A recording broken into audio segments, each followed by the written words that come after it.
Olá, pessoal, tudo bem? Seja bem-vindo, seja bem-vinda a mais uma aula do nosso curso preparatório, OAB Primeira Fase, aqui do Magistrar, continuando os nossos estudos de Direito do Trabalho. Nesse tema, será um bloco só, de aproximadamente 25 minutos.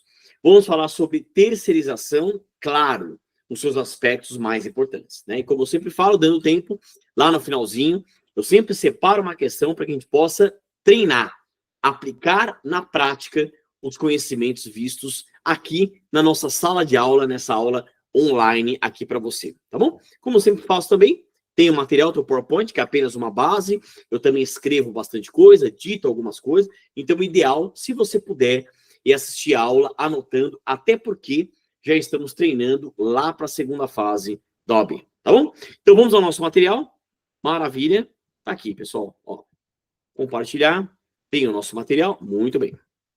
Ótimo. Ó, então a gente começa aqui, você anotando o tema da aula. Tema da aula, terceirização. Papel e caneta na mão, caderninho. Esse é o nosso tema, terceirização. Um assunto super importante, pessoal. Não apenas para o exame de ordem, mas também para a prática, tá? Isso é muito comum em um escritório de advocacia trabalhista no mercado, isso acontece bastante, tá bom? Vamos lá, pessoal, ó. Então, montei um raciocínio, porque o tema não é tão simples, embora essa parte inicial também não é tão complexa, mas só para contextualizar, até porque já teve questão do OAB cobrando um pouquinho essa historinha dentro da questão. Então, como introdução, dentro de hermenêutica ou exegese, fazendo uma interpretação histórica, e quando a gente estuda história e não tem como estudar direito sem estudar história, é difícil a gente trazer, em alguns aspectos históricos, uma data específica daquele fenômeno. E com a terceirização não seria diferente. Mas há um certo consenso na doutrina, com respaldo jurisprudencial, que a terceirização ela surgiu na década de 70, com o fenômeno mundial da globalização, embora hoje, né, nós temos outras expressões, mas ainda se fala muito em globalização, com o surgimento dessas empresas multinacionais e transacionais. Ou seja, empresas que passaram a atuar economicamente fora das suas fronteiras, né? Então, as fronteiras ficaram muito relativizadas, mitigadas com essa evolução econômica. Bem, a grosso modo, tivemos as duas grandes guerras mundiais, o Plano Marshall, recuperação econômica, e aí na década de 70, essas empresas. E claro, com essas grandes empresas, essas multinacionais, transacionais, atuando no mundo inteiro, o que levou, pessoal? Trouxe grandes preocupações empresariais. Quais preocupações empresariais? Vamos pensar juntos. Os produtos, eles passaram a ser comparados, especialmente pelos consumidores. A gente teve uma comparação de produtos e serviços. Eu não esqueço, pessoal, até tenho 46 anos, então não sei se todo mundo aqui que está assistindo essa aula passou por isso, mas a gente lembra do nosso ex-presidente Fernando Collor de Mello, e ele falava sem medo, né? Que produto brasileiro era tudo uma porcaria, que carro não sucata, não sei o que lá. E no governo dele, verdadeiramente a gente teve uma abertura, né, do mercado econômico brasileiro para o mundo. Isso aconteceu no governo dele. E a gente sentiu aqui no Brasil essa comparação de produtos e serviços. O que no passado só sabia disso quem viajava para o exterior, que era muito mais difícil do que é hoje. Então, e a gente viu, a gente acompanhou aqui no Brasil, muita empresa nacional quebrou, muita empresa teve que se reinventar, e isso aconteceu no mundo. Então, comparação de produtos e serviços, as empresas precisaram otimizar a produção, reduzir custos, preocupação com o preço, com boas práticas de atendimento ao cliente, ao consumidor, né? Então, preço com uma qualidade ok, com um preço ok, um tempo de entrega ok, e aí o sistema fordista de produção do Henry Ford entrou em crise. Não dava mais, pessoal, para o empresário, como era no sistema fordista de produção, preocupado com toda a cadeia produtiva, do começo até o fim, com um sistema de estoque, não dava mais. Aí surgiram outros sistemas. Pós-fordista, toyotista, taylorista, just in time, e por aí vai. Então, as empresas, pessoal, isso vale para a empresa e vale para a gente. Muitas vezes a gente tem que ter o quê? Foco. E daqui surgiu o conceito e a caracterização de terceirização, o que no mundo a gente conhece como outsourcing, né? Qual era o foco? Então, as empresas passariam, deixa eu colocar para vocês aqui, ó. Então, vou trocar as cores. Qual que seria daqui para frente o foco das empresas? O foco com a sua atividade principal. Ou seja, eu preciso focar no núcleo da dinâmica empresarial. Eu preciso focar no núcleo da dinâmica empresarial. Qual é o núcleo? E isso recebeu um nome. Qual o nome, pessoal? Você vai anotar no seu caderno. Atividade fim. As empresas passariam a focar em sua atividade fim, atividade nuclear. Tá? E aí, continuando o conceito. Vamos continuar aqui, pegar uma outra cor. Aí, essas empresas, elas passaram a transferir, olha que curioso, as suas, e você vai anotar assim no seu caderno, as suas atividades periféricas, as suas atividades periféricas para outras empresas. E essas outras empresas, elas, curiosamente, elas acabam sendo, se tornando especializadas nesse tipo de atividade, nessas atividades que são chamadas de periféricas. Ou, de acordo com o professor Maurício Godinho Delgado, que é ministro do ST, e tem uma obra, está até aqui atrás de mim, clássica, tradicional, em direito do trabalho, atividades periféricas, atividades instrumentais ou atividades de apoio. E daqui surgiu a ideia da terceirização. Então, a terceirização nada mais é do que esse fenômeno que você está notando. Então, é o fenômeno caracterizado pela empresa ficar focada na sua atividade principal, que é o núcleo da dinâmica empresarial, que recebeu esse nome de atividade fim, e ela, aí que entra a terceirização. Ela transfere as suas atividades periféricas para outras empresas especializadas nesse tipo de atividade. E essas atividades periféricas, também chamadas de instrumentais ou de apoio, receberam o nome do que, pessoal? De atividades meio. Receberam o nome de atividades meio. Tá aí a terceirização. Então, a ideia não é muito difícil. Vamos dar alguns exemplos? Instituição de ensino, magistral, aqui do meu querido amigo Alexandre Piovesan. Ele tem preocupação, pessoal, não que ele não tenha visão enquanto empreendedor de todo o negócio. Mas qual que é a preocupação dele, pessoal? Com a educação, com conteúdo pedagógico educacional. Só que não vai se preocupar, ele também divulga, ele também tem faculdade, ele não vai se preocupar com alimentação, se preocupar com segurança, com vigilância, com estacionamento, ele terceiriza isso. Tá? É claro que esse fenômeno ele é muito polêmico e explico por quê. Ele tem aspectos positivos e negativos. Como assim? Vamos ver aqui, ó. Aspectos negativos citados aí pela doutrina e tal. Vamos colocar para vocês aqui, ó. Vamos lá. Aspectos negativos. O primeiro é o dumping social. O que é isso? São empresas que achatam direitos sociais para melhorar o preço e ter mais competitividade e posicionamento no mercado.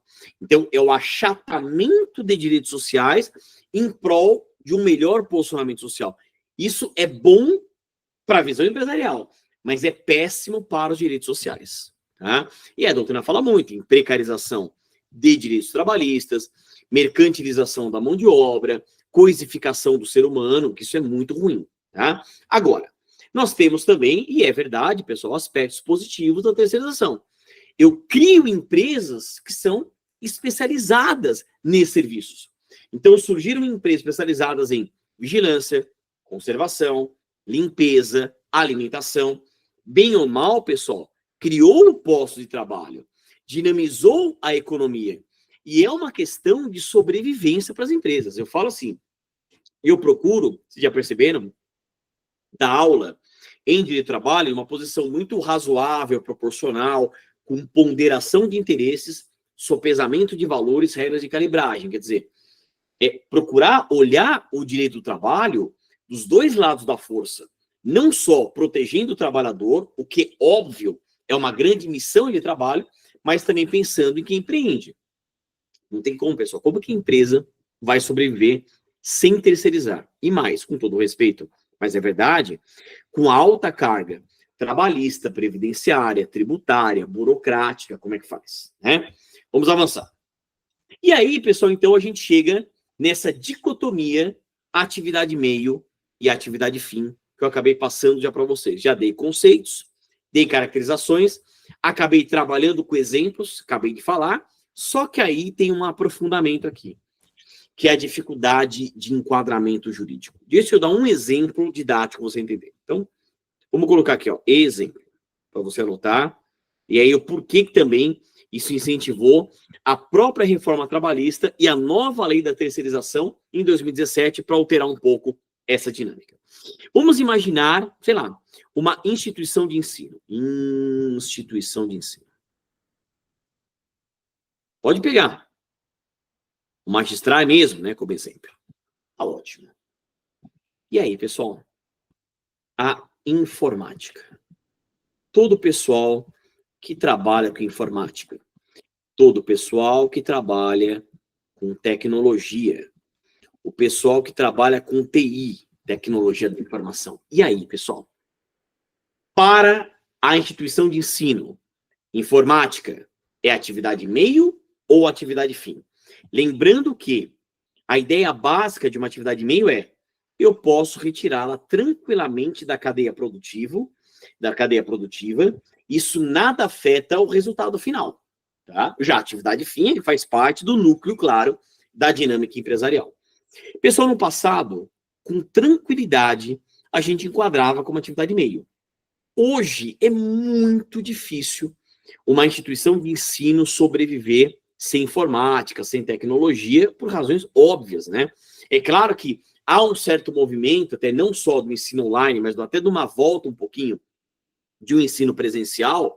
Claro que nunca mais vai ser igual depois da pandemia, a gente viveu isso, né?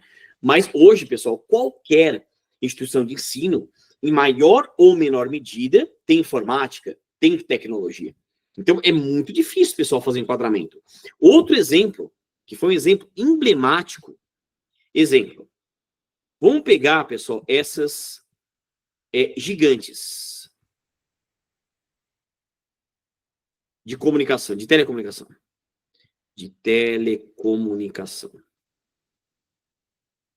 Vamos pegar as duas maiores, vai.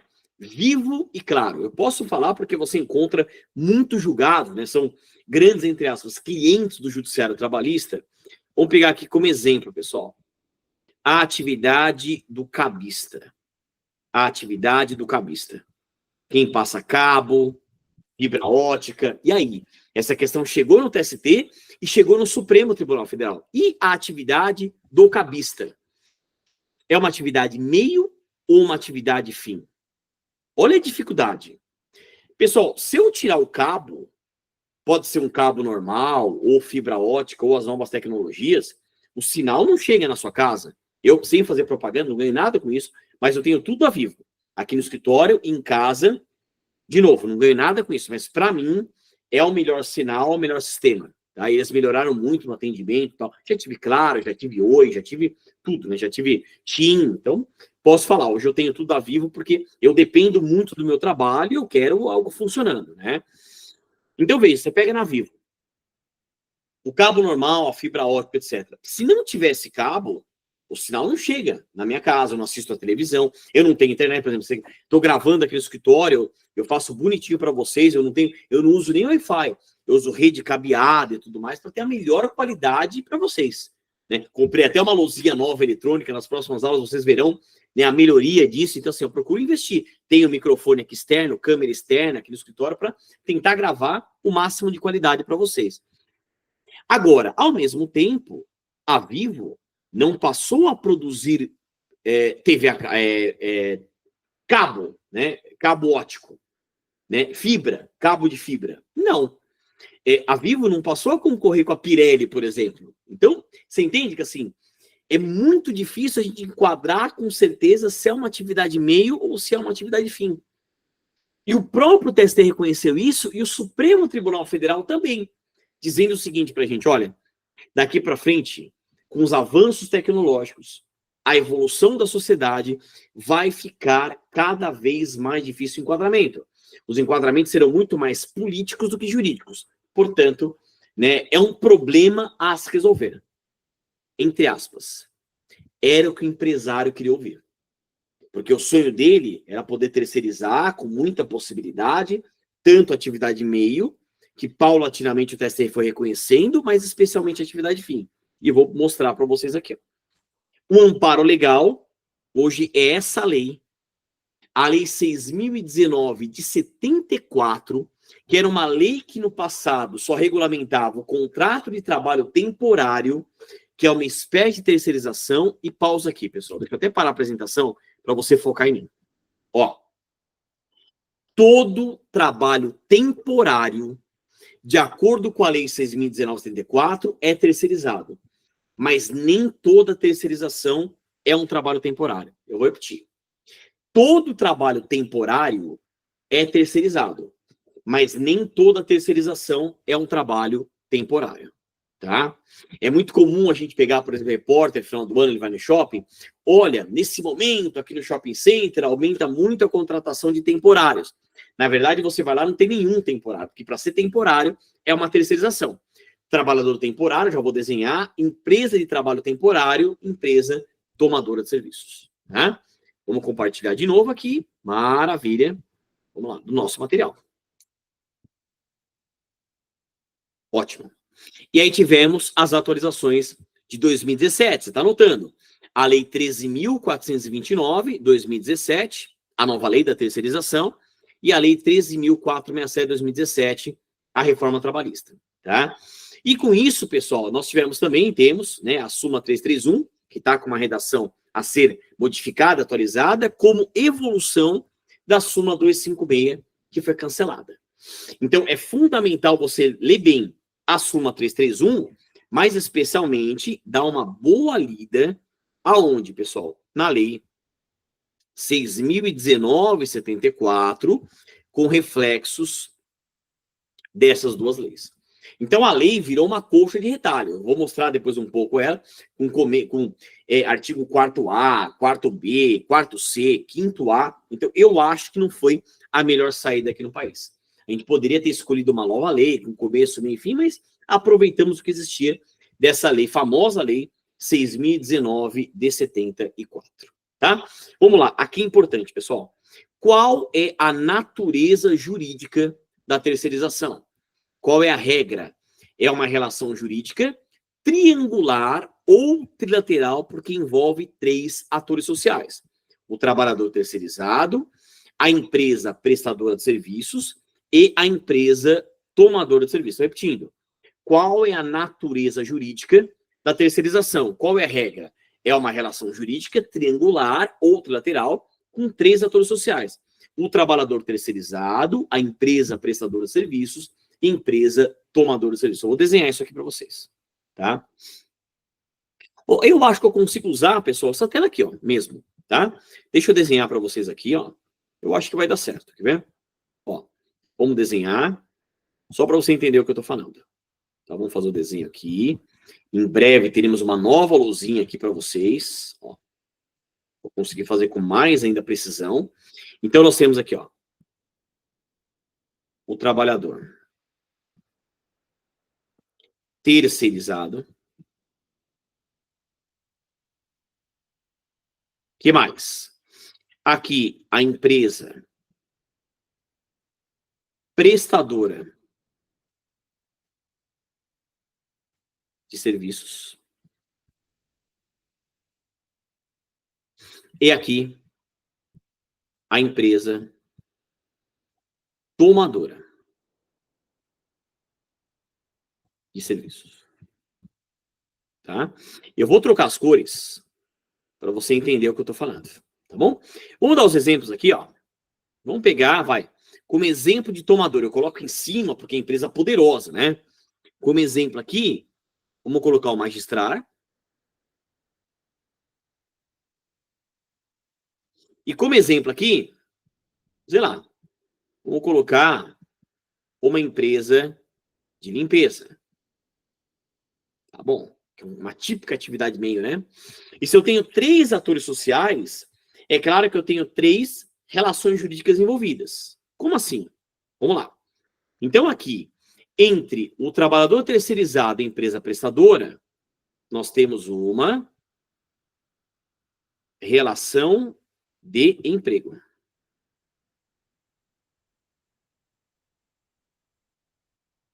O trabalhador terceirizado é empregado da empresa prestadora. Só que, em que pese o fato de ser empregado da empresa prestadora, que é a mãe da criança, ele presta serviços, pessoal, na tomadora. Então, vamos trocar as coisas aqui. E aqui, eu tenho uma mera relação de trabalho.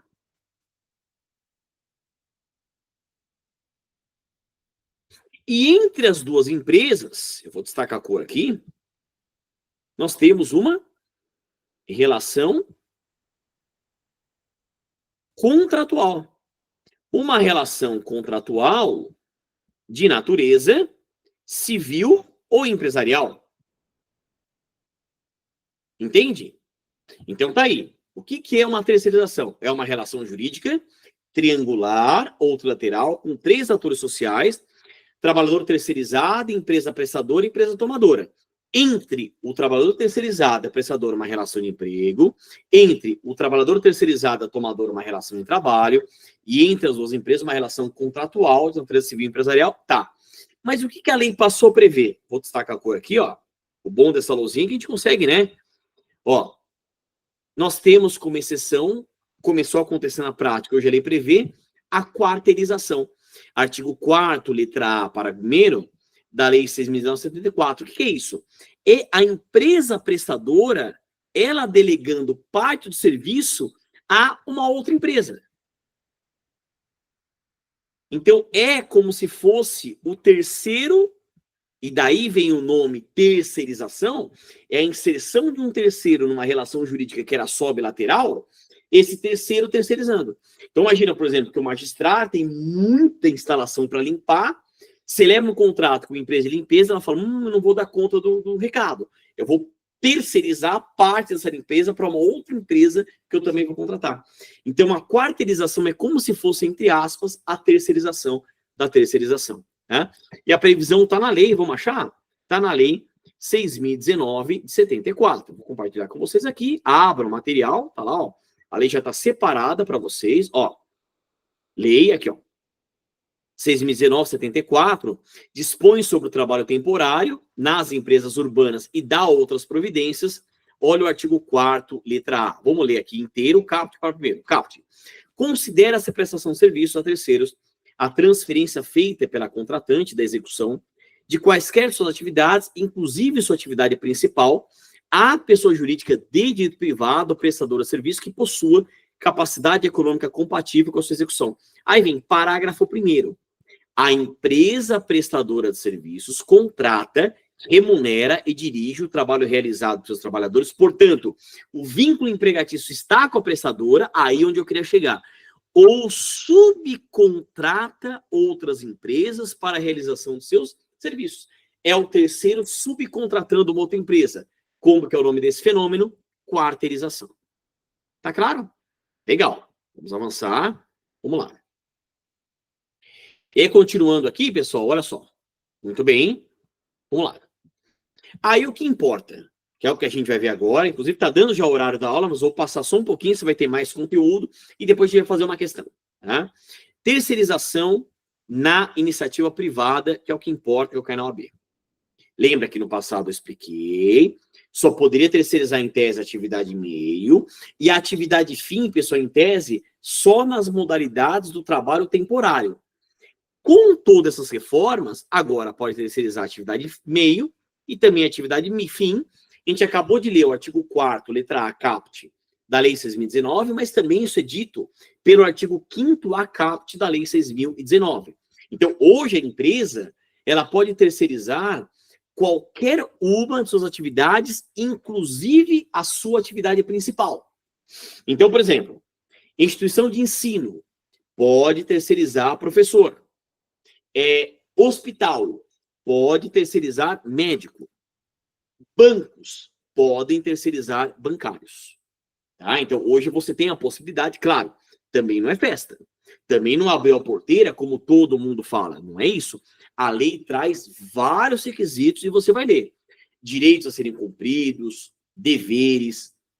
E se a própria lei foi desrespeitada, a terceirização será ilícita, configurando o vínculo direto com a tomadora e essa intermediadora respondendo de forma solidária. Mas vamos imaginar, vem aqui no material, que a terceirização ela é lícita. A questão chegou no Supremo Tribunal Federal. O leading case foi o recurso extraordinário 958.252, e isso levou ao tema 725 do Supremo Tribunal Federal, um tema famoso, né, que é lícita a terceirização ou qualquer outra forma de divisão do trabalho entre pessoas jurídicas distintas, independentemente do objeto social das empresas envolvidas. Mantida a responsabilidade, eu tinha falado sobre isso na aula de grupo econômico, responsabilidade subsidiária da empresa contratante. Isso veio confirmado também aqui, pessoal, pela arguição de descumprimento de preceito fundamental 324 e as ADIs 5685, 5686, 5687 e 5735. Inclusive, é aqui que há até uma confusão do próprio Supremo Tribunal Federal, no momento da gravação dessa aula, de terceirização com pejotização, e é por isso que os processos estão suspensos por um outro tema, que é o tema 1389, que eu falei lá na primeira aula. Tá bom. Mas, por hora, então, é lícita a terceirização, claro, respeitada a lei, mantida a responsabilidade subsidiária da empresa contratante. Como assim, ó? O que o advogado vai fazer, pessoal? Vai colocar as duas empresas no polo passivo, tanto a prestadora quanto a tomadora. Primeira reclamada, segunda reclamada. A primeira reclamada, eu quero o vínculo com a condenação dos haveres. Se ela não tiver saúde financeira, aí eu chego na empresa tomadora de serviço. Então, a prestadora responde de maneira principal, porque está ali o vínculo, e a tomadora responde de maneira subsidiária, tá? Muito bem. E aí, aqui eu só coloquei a administração pública para você dar uma lida, mas isso também é visto em direito administrativo. Vamos fazer uma questãozinha, pessoal. Questão do exame de ordem para fechar esse bloco. Aqui caiu lá no ano 2021, no exame 32. Olha só, deixa eu colocar em vermelho. A gente corrige, né? Professor não adianta, sendo professor. Tá aqui. Uma indústria de chocolates constatou que precisava de mais trabalhadores para produzir ovos de Páscoa. Em razão disso, contratou vários trabalhadores temporários pelo prazo de 30 dias por meio de uma empresa de trabalho temporário. Tá aqui, ó. Tá bom. Maria era uma dessas trabalhadoras temporárias. Ocorre que a empresa contratada, a empresa de trabalho temporário, teve a falência decretada pela justiça e não pagou nada a seus trabalhadores temporários. Maria procura você como advogado para saber se a indústria de chocolates, tomadora de serviço, teria alguma responsabilidade. Sobre a hipótese, de acordo com a norma de regência, assinale a afirmativa correta. Aqui eu quero separar para vocês os artigos 2º e 16 da Lei 6.019/74. E já adiantando que, nesse caso, a responsabilidade será solidária, mas vamos ver. Artigos 2º e 16 da Lei 6.019. Vamos lá, pessoal. Ó, olha como é importante isso. Vamos lá? Então, estou com a lei aberta. Ó. Então, quando a gente chega aqui no artigo 2º, ela fala de quando cabe o trabalho temporário. Trabalho temporário é aquele prestado por pessoa física contratada por uma empresa de trabalho temporário, que a coloca à disposição de uma empresa tomadora de serviços para atender, a necessidade de substituição transitória de pessoal permanente. Exemplo, alguém está em licença previdenciária ou a própria licença maternidade, ou a demanda complementar de serviços. Aumento de demanda no Natal, Dia das Mães. Parágrafo 1º. é proibida a contratação de trabalho temporário para a substituição de trabalhadores, claro, em greve, salvo nos casos previstos em lei. Parágrafo segundo. Considera-se complementar a demanda de serviços que seja oriunda de fatores imprevisíveis ou, quando decorrente de fatores previsíveis, tenha natureza intermitente, periódica ou sazonal, tá? E a gente vai lá no artigo 16 da lei. Artigo 16, vamos mexer aqui no mouse mesmo que a gente chega, ó. Artigo 16, que é o que eles cobraram nessa questão do OAB. No caso de falência da empresa de trabalho temporário, a empresa tomadora ou cliente é solidariamente responsável pelo recolhimento das contribuições previdenciárias, tocante ao tempo em que o trabalhador esteve sob suas ordens, assim como em referência ao mesmo período, pela remuneração e indenização previstas em lei. E lembra que pelo artigo 265 do Código Civil, a solidariedade, ela não se presume resultando da lei ou da vontade das partes. Bom, pessoal, com isso, terminamos mais uma aula. Obrigado pela atenção, aquele pensamento positivo, ânimo firme, força nos estudos, fiquem com Deus e até o nosso próximo encontro.